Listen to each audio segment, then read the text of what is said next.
კინოხელოვნების განვითარების პროგრამის ფარგლებში მხატვრული მოკლემეტრაჟიანი და დოკუმენტური ფილმების წარმოების დაფინანსების კონკურსი დაიწყო. პროგრამის მიზანი რეგიონში კინოწარმოების ხელშეწყობა. განცხადებები 30 მაისამდე მიიღება, რომელსაც შემდეგ სპეციალური კომისია განიხილავს. უპირატესობა იმ პროექტს მიენიჭება, რომელიც ხელშეუწყობს ადგილობრივი რესურსების გამოყენებას. პროგრამის ფარგლებში სრულმეტრაჟიანი მხატვრული ფილმების კონკურსი უკვე დასრულდა და გადაღებები ქობულეთში მიმდინარეობს. პროგრამას აჭარის განათლების სამინისტრო მეორე წელი ახორციელებს. მოკლემეტრაჟიანი მხატვრული ფილმების შემთხვევაში ერთ კინომწარმოებელზე გაიცემა მაქსიმუმ 10,000 ლარი, ხოლო დოკუმენტური ფილმების შემთხვევაში არა უმეტეს 20,000 ლარი. მონაწილეობის მსურველებს დეტალური ინფორმაცია კონკურსის პირობების შესახებ, ასევე განაცხადის და ბიუჯეტის ფორმის ხილვა სამინისტროს ვებგვერდზე შეუძლიათ. მთავარი მიზანი არის რეგიონში კინოწარმოების და კინოხელოვნების განვითარების ხელშეწყობა.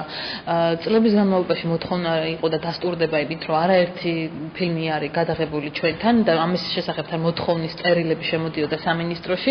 შარშან განხორციელდა პირველად პროგრამა და პროგრამის ფარგლებში 4 კინოპროექტი დაფინანსდა.